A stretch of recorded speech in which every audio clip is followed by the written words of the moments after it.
my new single, Indoor Cat, came out recently. I left the screen door open and it got out, and it's been running around the neighborhood, and I've been putting posters up in the hope that somebody will pay attention to it.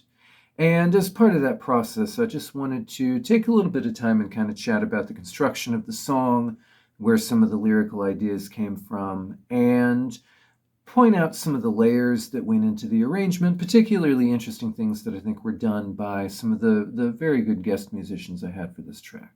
So lyrically, this song is about isolation and escape and the concurrent senses of danger and renewal that come with that feeling of escape, right? The feeling one has of being a sheltered individual who's let loose into the world, and the twin senses of terror and excitement that you have when you're trying to navigate that. I had an earlier version of this song on my SoundCloud for a while when I was trying to find musicians to collaborate with. And at one point, I had a meeting at work with someone who was trying to let me know that she was going to be late, and somehow, I never got a good sense of how, but somehow in the process of trying to contact me to say she'd be late for the meeting, ended up on my SoundCloud and listened to the song, and then when we did eventually have the meeting, told me that it was very sweet that I had written a song about my cat. So there seems to be some possibility of people misconstruing the song to literally be about house cat. I thought that perhaps, given that the first line of the song is like a cat, that possibility would be foreclosed, but apparently I was wrong. But, you know, the central metaphorical image, I suppose, is of the indoor cat escaping out the door at night and being overwhelmed and excited and frightened by the broader world. Now, most of my forthcoming album was written in lockdown, and, you know, the album's never explicitly about lockdowns or the pandemic, and I wasn't trying to write about those things, but themes connected to that do recur over and over that were probably coming out of somewhere subconscious. I think for a lot of that time, I was looking forward to the idea of release. You know, like a lot of people, I think I was both excited and uncertain and frightened about what it would be like to go back to normal patterns and routines and be around again, right? And I kind of had this idea of everybody re-emerging at once in this frightened but excited way.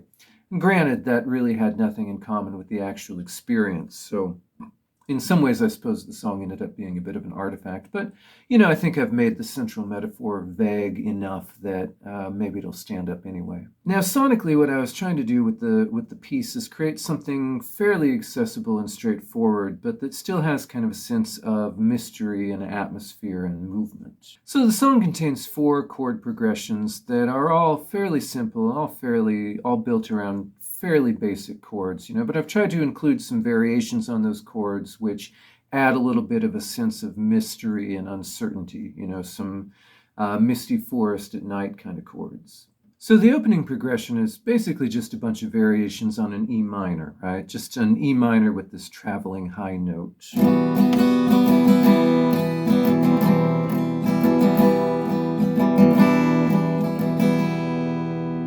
And one of those variations, that's E minor flat 6. You know, that's one of those chords that I think a lot of people find accidentally when they're first playing guitar. It's a very basic chord with, you know, another note thrown in that's easy to finger, and, you know, you play it and you think, oh, it's got a little bit of a vibe, you know, what is that? It's got to be something I can do with that, right? And you stick it in your pocket and maybe it stays there for years.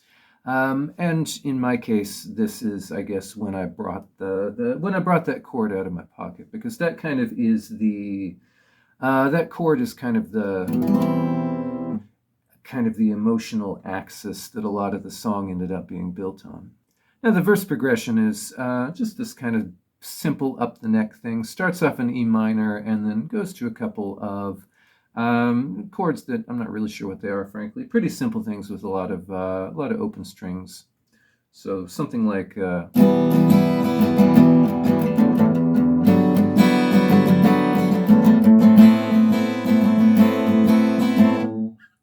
and then ends back with that E flat minor 6th, or sorry, that E minor flat 6 rather.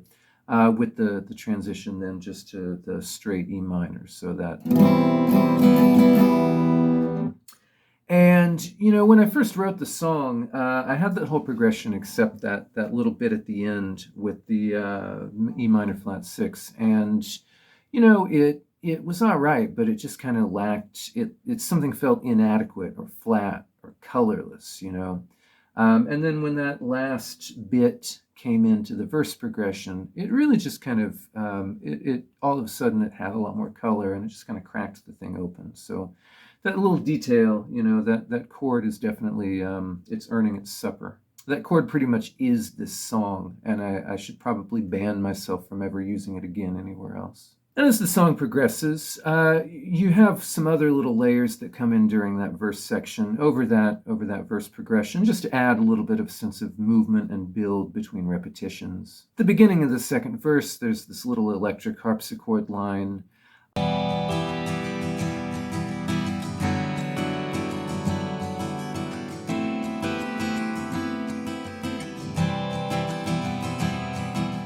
I think it probably gets pretty buried in the final mix, but maybe you can hear it subliminally. You have a little bit of sense that something's happening. When the third verse comes in, there's this little electric guitar arpeggio that I love that bit, frankly. That always makes me happy.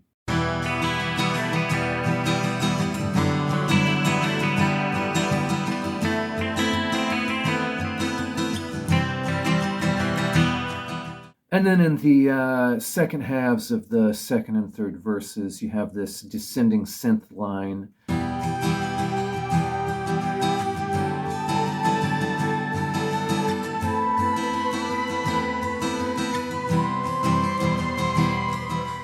That's an Omnisphere patch that I kind of fell in love with when I was making this album, and had to work pretty hard to not use it all the time on a bunch of different stuff. That's a syndrome that you can kind of get into sometimes with synth patches in particular, right? Where you pull up a patch somebody else made and you just play anything with it and it sounds gorgeous and you think, oh my gosh, I've made something beautiful. But you're not really making anything, you're just playing a patch.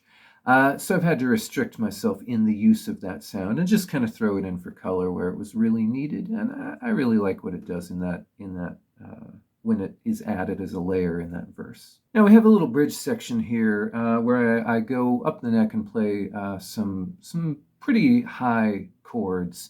These are basically just alternate positionings of E minor and A minor, if I remember right. But when you put them this high up the neck, they get kind of like a delicate, exploratory kind of feeling, right? Like a scared cat kind of sniffling around the yard, right? Like.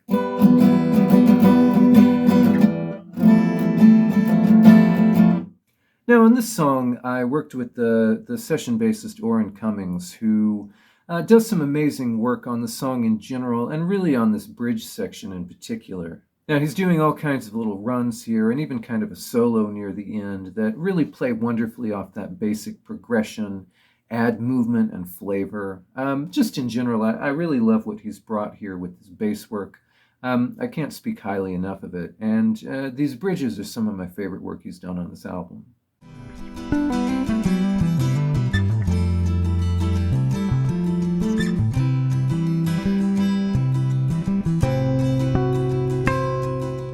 And lastly, there is the chorus progression, which is basically, I'm not totally sure what the chord is, but it's really just me taking a C major chord shape, moving it up the neck, and then kind of twisting it around a little bit.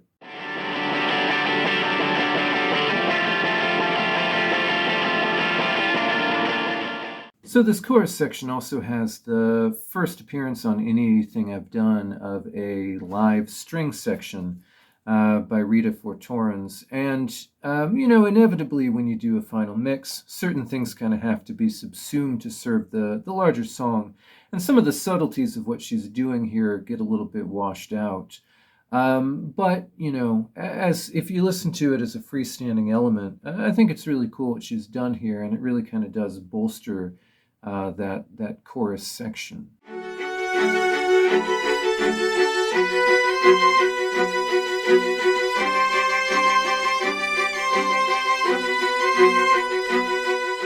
Certainly there's a richness and a sense of movement there that would have been pretty hard to pull off with a synthesized string section. So I'm really glad that that's there. All right, thanks so much for paying attention to my dreadful, self-centered little ramble here. Hope everybody has a good afternoon.